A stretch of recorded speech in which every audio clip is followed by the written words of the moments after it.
Get started for free with CoinWinds, and let's talk about liquid staking. Now, this is a very important part of most smart contract blockchains. Now, of course, a blockchain like Bitcoin is not technically considered a smart contract blockchain, even though there are smart contracts on Bitcoin, but that's more of a recent thing in a sense in the grand scheme of smart contracts. So we know that smart contracts essentially allow for automation.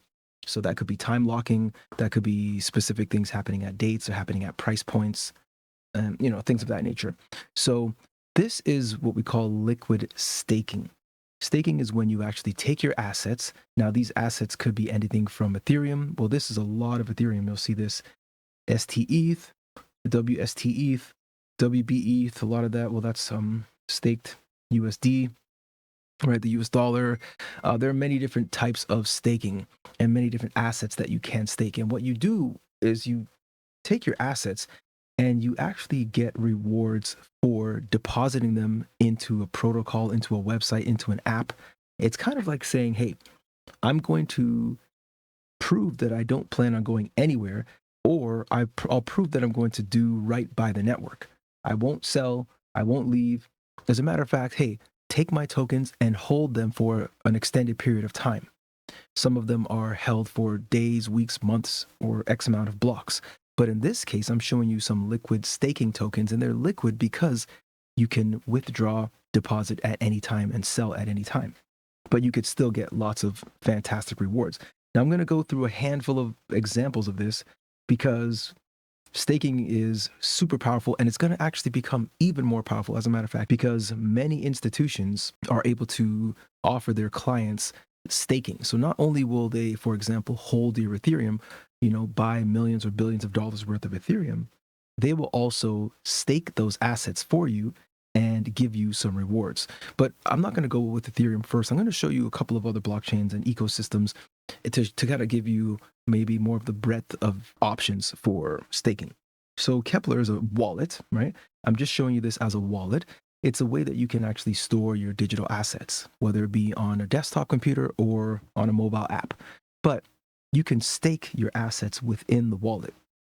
It's pretty fascinating. And maybe, there are oftentimes lockup periods. We may call them locks or holds or things like that for, again, X amount of blocks, X amount of days or weeks or years, things like that. And the unlock periods could be, let's say, days. Maybe there's a cooldown period. So, for example, you may deposit assets into Kepler. In this case, it's the Cosmos Hub. These are just examples. I'm not saying that you should do this. I'm giving you an example of what you can do. So this particular wallet has 1.2 Atom worth $4.9 at the time. And you can stake the amount right here. There's an available balance in the wallet. And as you can see, they can earn 17% per year, essentially.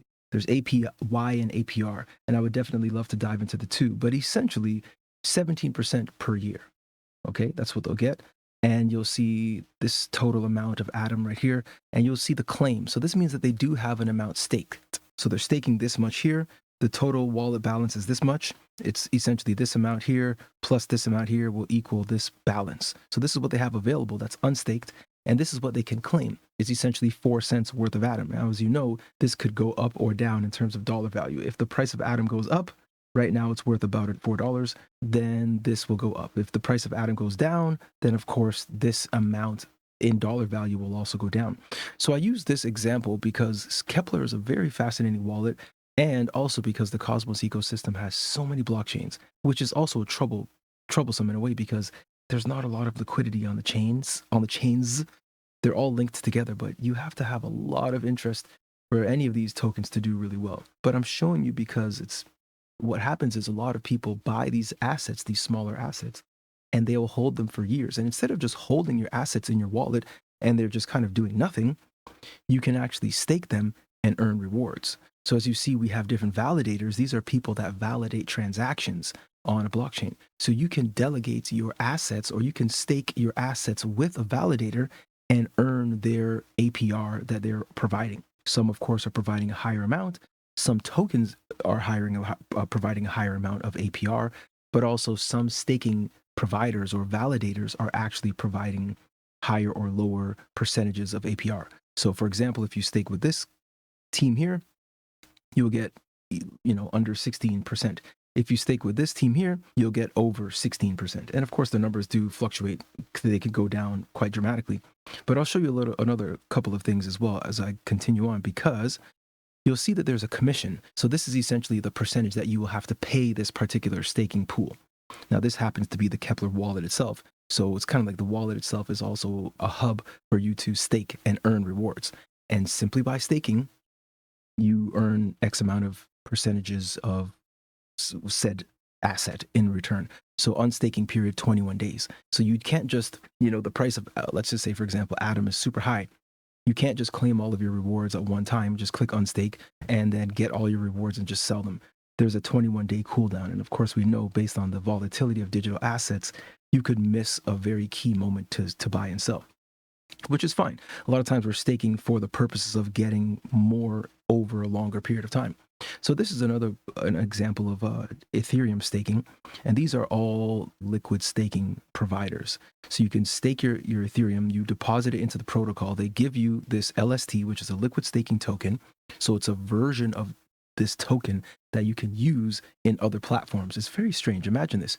You can deposit 1 Ethereum and then withdraw, let's just say 0.5 Ethereum as an example, and you can use that Ethereum somewhere else to do other stuff.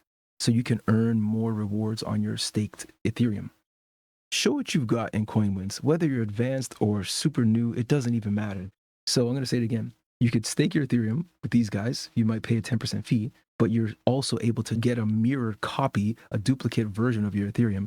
And then you can use that duplicate version of Ethereum to lend or to borrow and use other financial tools with this mirrored version. It's fascinating. It's also risky as well. But if you find yourself in the market at the right time, or you find the right assets that have the right amount of attention, such as Ethereum, and this is, of course, Coinbase, one of the biggest platforms, they offer staking. And if you get in early enough, you can essentially deposit a ton of Ethereum and withdraw, let's say, a shell version, a duplicate version of Ethereum, and then lend that in another protocol. Because some protocols, some apps, they allow you to deposit the cloned version. It's crazy, but super risky, but also high intellect type of plays here, right? And I'm just showing you this to give you some examples of what staking is. Of course, you can slow this down and watch it on your own, or just visit the websites as well that I'm showing you. But a lot of this is real time. People are earning right here 1.5% per year on their Cardano, 15% per year on their Cosmos. So this is inflation. If they can give you 15% rewards, it's because the token is inflating by 16 or 17%. Okay. That means that if there's not enough buy pressure, then the token and the value of this asset could just kind of keep plummeting or slowly trickling down, right? Bitcoin's issuance is very different, right? We might call it issuance, we may call it distribution, we may call it some other form, but essentially more tokens are arriving into the circulation and it's given out as rewards to people who decide to validate transactions or to support the protocol or essentially to provide security for the network. And that's kind of a gray area word to say security. But right now, ETF holders are getting money. Let's just keep this kind of a super simple article. I'm not going to dive into it. But the point is to say that you can actually earn rewards, big or small. It doesn't really matter who you are in this blockchain space. A lot of wallets do allow for staking. And I just want to show you this again. This is a total different blockchain, but they do there's a little bit differently. But yeah, you can look at staking protocols. You can see how much the 963 delegations, so 963 wallets have joined this. They have 934,000 ADA has been staked with them, and it shows how saturated it is. And there's just a lot more detail that you can look at for these, right? And you have to pledge a certain amount, and what's the fixed cost and such. It's good to find staking pools that are not oversaturated so you can get even more rewards. I'm going to show you one more thing, and this is not a recommendation, just like none of this has been a recommendation, but I'm just going to show you on the other side that there's also the ability to stake art, images, okay? And when you stake images, sometimes we want to stake assets. It could be images, it could be tokens, but the point is, and I say tokens meaning, because of course a lot of images are tokens, like NFTs are tokens, but images in the sense that they're pictures or some type of art, some GIF files or video files, and of course tokens meaning individual tokens with more like a monetary value, broken up into thousands or millions of pieces, and you can hold them in your wallet like money, like coins. This is an example of a great asset that you can stake, and there's actual utility. So that's another part of staking that's really important, is we want to stake to earn benefits or rewards, not just the actual token, like the ones I showed you before, where you actually deposit and you get tokens in return, right? You actually get the tokens in return when you claim. You might get 10% more, 5% more per year, 50% more, whatever. If you're going to hold the asset, people may want to stake and, essentially earn a reward while they hold it anyway. But this is a little different. This is one where you actually deposit the asset, you buy the asset, and it's art, and you stake it, and then you get access to the platform. You get free access or early access, what do they call it? Whitelisting access. You get discounts on transaction fees, a lot of things like that. So I just wanted to bring that to you. They go beyond just the idea of accumulating more tokens. Sometimes there's utility to it, wherein you're able to accumulate more value by way of access and things like that. Kind of like a key, right? Like a membership. Let's talk about liquid staking. Start for free. Join CoinWins. All right. All the best.